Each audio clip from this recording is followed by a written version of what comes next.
I can't believe I missed it. It was right there. Yo, what's up, Sunrise Lounge? Welcome to Season 3, Episode 3, Part 2, The Postmodern Frontier. There are things that I have seen just recently that have completely shifted my outlook on, like, literally actually everything. So what does old school, very, very ancient church history have to do with 2024 and postmodernism and the way that culture and society is today? How are they even related? I'm going to tell you how they're related, so just stay right there. We're going to find out. Now, I was thinking through last episode, so card in the top right-hand corner, go watch it and get caught up. I actually had like a complete just stop and stare moment and realized that we're not done with the postmodern frontier just yet. So this is the second part of episode 3, season 3. We're going to take a deep dive into a stack of Bible verses that explains literally what's going on right now, but then also what to do with this new information. This information you're going to want to stick around for because it is absolutely worldview, perspective-changing, life-changing information that comes straight from the Bible, and we're always going to rely on the Bible as one of our main sources of content, context, information, and truth. That standard that we've set all the way through from the beginning of the Sunrise Lounge. A couple things we're going to talk about are going to be Second and Ephesians.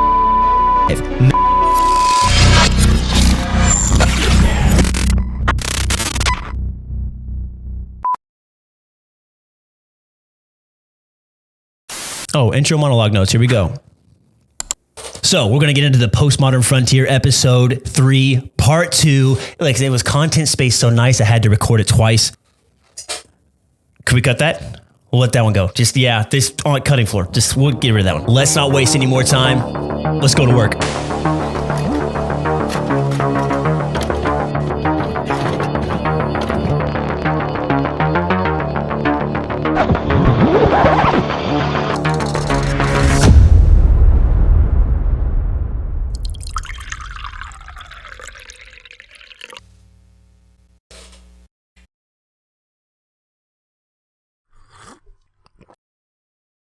And go. So for some context, in our previous episode, we talked about how crazy culture and society was, how intellectually depraved we are because of this runaway train of postmodern thought that has just become this monster that has dominated everything culturally in society. Postmodern thought is now the mainstream in our culture, politically, in the family, in the public sphere. Haven't watched the last episode yet? No worries.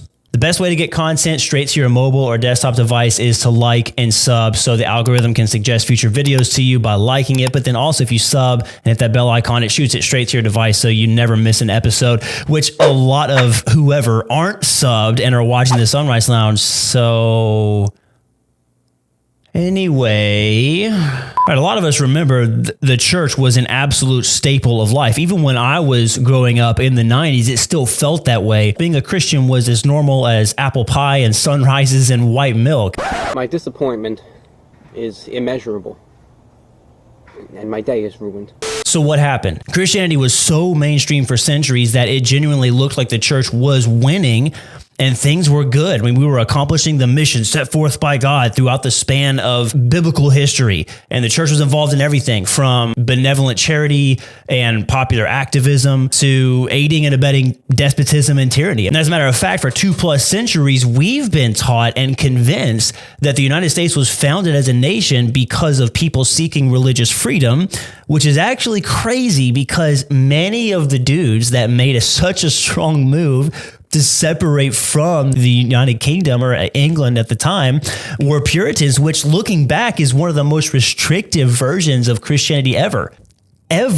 Honestly, the more I look back and evaluate American and church history, the more I think that sections of Christianity like Puritanism actually had a lot of things right. Future episode?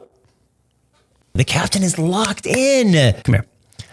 Season 4, The House of Wolves, is right around the corner, which is going to be a lot of fun. So notification bell, like ding, ding, they hit it. Go on. You want to, go on. Okay. Super quick church history rundown. And this is important to the context of what we're talking about today because I want to set the stage for and explain how it looked like culturally that the church was winning and it was as mainstreams get. So we're going to go all the way back, 800 AD. Charlemagne is crowned emperor of the Romans. Emperor of the Romans by Pope Leo III. So Pope Leo III had already, obviously the Catholic Church was already established if he was the third. So what that also shows is that the Catholic version of Christianity was already a major force behind world politics, culture, and society. So you literally had a clergy member. He was deciding who was king, who had the right to be king, and then to be the one to place the actual crown on the head. I mean, it doesn't get much more mainstream than that. And by the way, the Catholic version of Christianity versus Protestant conversation is 100% not what we're getting into today. So stay focused. Just stay focused. I pulled this straight from Britannica, which is a great source, by the way. It's not Wikipedia, right? So his name was Charles Most Serene Augustus. Like, listen, I had this written down. Okay. Charles Most Serene Augustus, crowned by God, great and Pacific emperor governing the Roman Empire. And that was actually his title. So in order to say that good morning, or like, here's your tea or whatever they drank, they'd be like, oh, good morning, Charles Most Serene Augustus, crowned by God, great and Pacific emperor governing the Roman Empire. How's your morning today? Really rolls off the tongue there. But what that shows is that how deeply embedded Christianity was in every level of Western culture and society. Now, according to Britannica, and I pulled this straight from there, the precise term Sacrum Romanum Imperium, which is Latin for Holy Roman Empire, obviously, dates only from 1254, but then just Holy Empire reaches back to 1157, according to Britannica, so that it developed from there through theologists and historians and cultural writers. But you go all the way up to the 19th century, or for those of you that hate referring to centuries by their number of order because LOL, ooh, confusing, the 1800s. Specifically 1806, when a short dude with a complex named after him made a power play in what is now Germany and then forced the last emperor, Francis II, to abdicate and dissolve the Holy Roman Empire. But the whole point of that rundown was to lay this really rapid framework to say we have all this iconography and liturgy and social power and literature and cultural impact that leads us up to modern Western civilization, where the church was the absolute center of everything. I mean, the definition of mainstream. But now,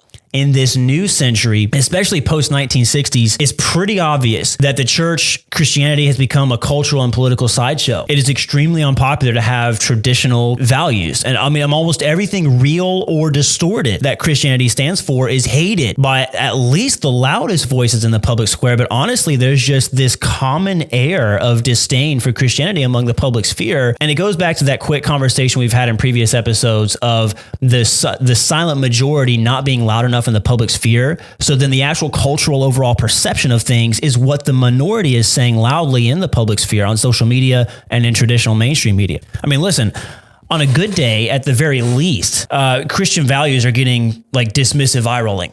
Or if not outright, just like, wow, that is a horrible way of thinking of things. So the roots of this cultural downfall started in that turn of the century era called the Gilded Age. And then it skyrockets into the 1960s and beyond as fast as a Saturn V rocket in the same decade, right? So there's dudes like Jacques Derrida and Michel Foucault that laid this intellectual root and the precepts for postmodernism. Do you remember us talking about those guys? Of course you do. You're subbed, and you're a regular Sunrise Lounge content consumer. You're a connoisseur of Sunrise Lounge content.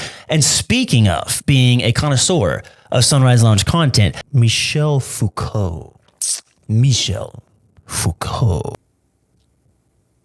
I know what you want to do, Sunrise Lounge. I know the kind of person that you are. So let me help you out here real quick. You want to be a benefactor, help truth get out there. And I'm trying to give you a solution here. So what you want to do is check out my Throne Creator wish list. It is a list of things that I'm able to curate. It is a super secure, fully encrypted site, and it is crowdsourced. So you can donate the full amount to whatever items I've said I need as a creator to create high level S-tier cinema quality content going forward. But also you can donate as little as $10 and help contribute toward the ultimate goal, and then see those items here at work. And I know you want to contribute to it. You can also become a member on Patreon. We have a new member on Patreon just last week from last episode. Shout out to John Dow, the one and only, for being a Patreon Sunriser level $10 per month member. But listen, Throne Creator wish list, go support. It's a way to do some real tangible support instead of just throwing money at stuff. So check it out. I'm trying to help you out here. So take advantage. I'm doing you a favor. Now, where does the Bible fit into all this? What does the Bible say about it? Where is the answer? What did I discover that shows this actually makes sense? But then what do we make of that, how do we make use of that? And then where do we go from here? Because if we just leave the context I'm about to share with you, it can become pretty daunting and discouraging. So the captain's going to help you out, because that's what we're all about here in the Sunrise Lounge. Is it too late to say spoiler alert, or it's not supposed to get better? All that success that the church saw throughout the years Anno Domini, right? Basically AD forward, the extreme level of influence and historical records, the fact that the Protestant version of Christianity had its own nation in the halcyon days of the United States, it was all smoke. What? Okay, let's prove it. This is the kind of work that the Sunrise Lounge was built for. So let's get to work. 2 Timothy 3:1. But realize this, that in the last days, difficult times will come. For men will be lovers of self, lovers of money, boastful, arrogant, revilers, disobedient to parents, irreconcilable, malicious gossips, without self-control, brutal, haters of good, treacherous, reckless, conceited, lovers of pleasure, rather than lovers of God, holding to a form of godliness, although they have denied its power. Avoid such men as these, always learning and never able to come to the knowledge of the truth. Indeed, all who desire to live godly in Christ Jesus will be persecuted. But evil men and impostors will proceed from bad to worse, deceiving and being deceived. Now, I have a general rule at the end of a statement or as part of a presentation. If the speaker says any form of the word unpack, like, let's unpack that, I immediately stop regarding their opinion. But there is a lot to break down there. So here it is. In the last days, difficult times will come. And that's it. We're done and does it. Thank you everyone for listening. Firm handshakes. Thanks, Sunrise Lounge.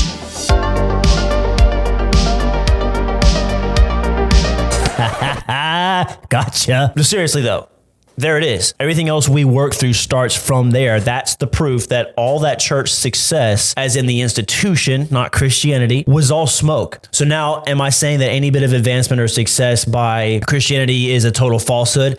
Absolutely not. But the church wasn't ever really meant to be culturally mainstream either. I mean, like we said earlier, the church took over because of man-made devices. And before then, it was an underground counterculture that even in the very early days was absolutely hated by the establishment. And if you read down the list of things that describe modern mankind in 2 Timothy that we just read, and every single one describes the postmodern frontier in which we live perfectly. I mean, 2 Timothy reads more like a dictionary definition than a holy scripture. And lastly, in Old Tim, it says, holding to a form of godliness, although they have denied its power, always learning and never able to come to the knowledge of truth. Now, this is not only a description of postmodern frontier culturally, it's also the perfect definition of the postmodern church, a house of wolves. I mean, one look at most churches in Western culture, and you'll see one of two things: massive congregations of people chasing a powerless Christianity adjacent philosophy desperately, one that's solely meant to soothe consciences and be anti-conflict, or you'll see churches that are so out of touch with cultural and contextual reality and true Christianity that they behave more like cults than Christians. I mean, it's something we could describe as postmodern Puritanism in a way. Do we need more? Yeah,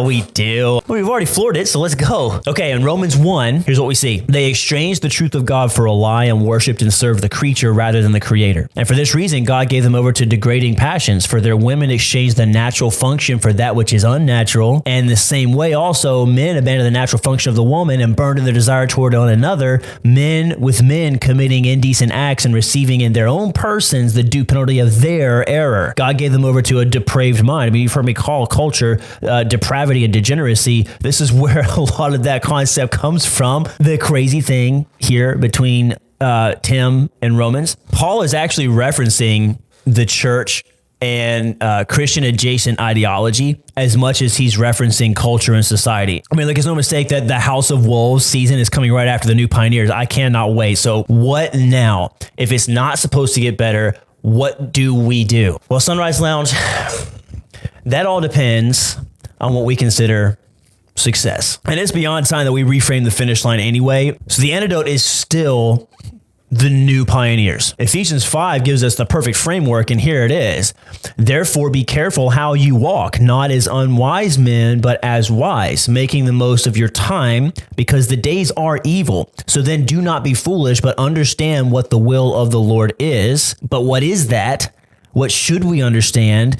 Super fast forward highlight reel. 1 Thessalonians 5 describes our framework and finish line perfectly in tandem, dovetail with Ephesians 5. 1 Thessalonians 5:14, we urge you, brethren, admonish the unruly, encourage the faint-hearted, help the weak, be patient with everyone. See that no one repays another with evil for evil, but always seek after that which is good for one another and for all people. Rejoice always. Pray without ceasing. In everything, give thanks, for this is God's will for you in Jesus Christ.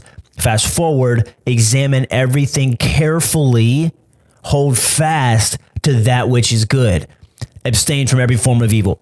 Look, Jesus himself even said it in his lifetime, and Matthew recorded it in his version of the gospel. Matthew 10, Jesus literally says, men will hate you because of me. Like, it doesn't get much more blatant or obvious than that statement. Look, the church isn't meant to take over the world. It's not even really meant to be mainstream. Our finish line is bringing as many people through the valley of the shadow of death as we possibly can to bring as many people to Christ as we can. So here it is. Infinitely more responsibility lies on the individual Christian than can ever stand, nor was ever meant to stand, on the institution of the church or Christianity as a whole. And that's it. We are done and dusted. Firm handshakes for everyone listening, and we have got great content coming down the road. We are going to be talking about the pursuit of happiness.